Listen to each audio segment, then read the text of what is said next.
As a leader, we never can predict what's going to happen in a day. And I think the one thing that I can control is me.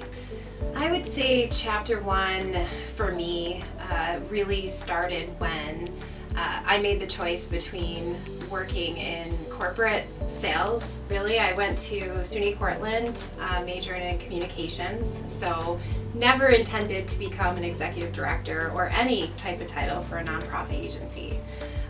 When I left college, I went and did door-to-door sales for a pyramid company to my father's delight, and did that for a year. Was actually successful in that. Crazy. But it taught me everything. It was grit, it was perseverance, it was learning how to get to know someone really quickly, break the ice. So through that position, I learned that I had a gift with sales. I could talk to people. Then I went to interview. I was between 2 positions. I was between a pharmaceutical sales position and a starting level position at the Muscular Dystrophy Association. And it spoke to me on the levels of being able to give back to my community.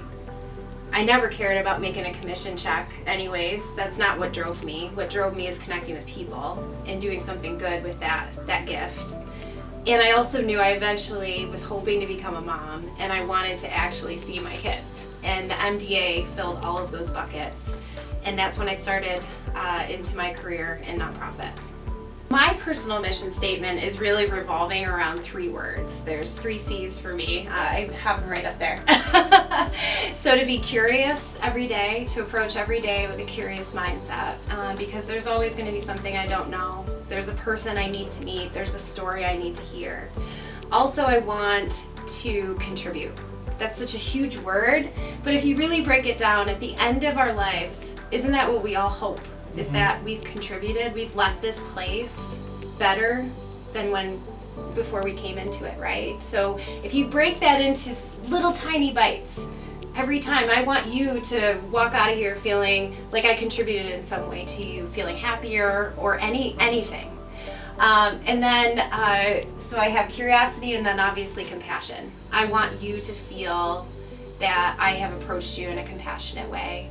And that's probably the one I have to think about the most. You know, we live in a habitual state constantly, and there are moments where maybe I'm stressed or I'm hungry or I'm tired, because we're all human, and I look back at my approach to someone and I say, you know what, I could have done better, I could have been more compassionate.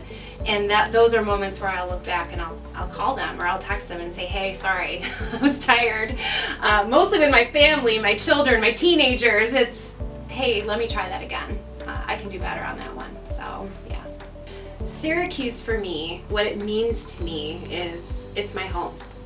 I have never lived outside of upstate New York, and I will never be in the laundry list of people who like to commiserate about this place. I love the seasons. I love every single part of every season. I love that in the winter I don't feel guilty and I sit inside and I watch movies on the couch with my daughter because the snow is falling and the roads are bad, and that gives me an excuse to sit and relax and recharge my batteries. I love the summer for all of the obvious reasons. Most of all though, this community. This community is one where if you embrace it and you open yourself to it, the people you will meet are like none other. This place is warm, it's welcoming, it's inviting, and there's so much to do here. So I would just encourage anyone who's looking at this as a place to live. This place has a lot of magic, and if you look for it, you will find it.